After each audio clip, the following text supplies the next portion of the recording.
Salut les amis, j'espère que vous allez bien. Aujourd'hui, on va parler d'un sujet qui est très important. C'est un sujet qui concerne le bail commercial, les locaux qui existent à l'intérieur des centres commerciaux.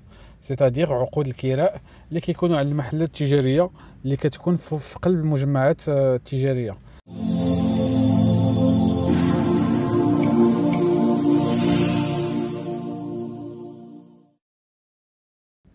Alors, premièrement, il faut savoir qu'un local commercial, il est soit situé en pied d'immeuble, soit situé dans un centre commercial. Alors, il faut savoir aussi que si on a un local commercial qui est situé en pied d'immeuble, donc il lui serait appliqué des dispositions juridiques qui ne sont pas celles qui seront appliquées à un local commercial qui est situé dans un centre commercial. En effet, un local commercial qui est situé en pied d'immeuble se voit appliquer des dispositions juridiques de la loi 4916 relatif aux baux portant sur des locaux de commerce artisanal ou industriel. Par contre, les locaux commerciaux qui sont situés dans le centre commercial se voient appliquer des dispositions de droit commun. C'est généralement le daïr des obligations et de contrats qui s'applique. Mais la question qui se pose actuellement, c'est comment on peut savoir si un local est dans un centre commercial ou pas. Vous allez me dire que c'est normal, un local commercial بحال في المول, بحال في marina. Mais pourquoi on dit que le mall c'est un centre commercial? Qu'est-ce que la définition d'un centre commercial?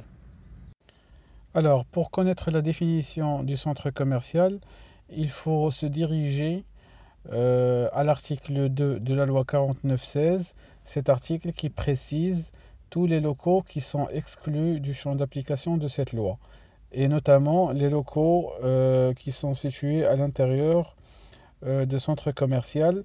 Et cet article, à travers son alinéa 5, il donne la définition d'un centre commercial et précise qu'un centre commercial est tout complexe commercial à enseigne unique, édifié sur un immeuble aménagé et exploité de manière unifiée, composé d'un ou de plusieurs édifices, comprenant des locaux commerciaux où exercer une ou plusieurs activités, appartenant à une ou à plusieurs personnes physiques ou morales et géré de manière unifiée, soit par le propriétaire du centre commercial lui-même ou par toute personne mandatée par celui-ci.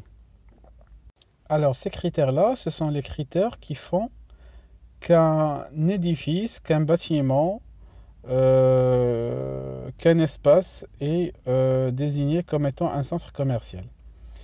Et le centre commercial, ça peut être soit un endroit peut-être fermé ou bien ouvert qui répond à ces critères et qui est surtout géré d'une manière unifiée par le propriétaire. Et la gestion, au terme de cet alinéa 5 de l'article 2, la gestion est définie comme étant toutes les mesures entreprises dans le but d'améliorer la réputation et l'attractivité du centre commercial, d'en augmenter le nombre de clients, tels la publicité, l'animation, la commercialisation, le respect des spécificités et caractéristiques techniques et architecturales du centre et l'organisation, le respect des spécificités et caractéristiques techniques et architecturales du centre, ou l'organisation des horaires de travail, de gardiennage et de nettoyage. C'est-à-dire qu'un centre commercial, c'est un centre tout simplement qui répond à ces critères et un centre qui répond à une gestion unifiée par le propriétaire ou par un gestionnaire qui est mandaté à cet effet, et la gestion est définie dans cet article. Donc tous ces critères font qu'un espace, qu'une zone est considérée comme étant un centre commercial. Voilà mes amis, ce sera tout pour aujourd'hui. À la prochaine, Inch'Allah. Salut!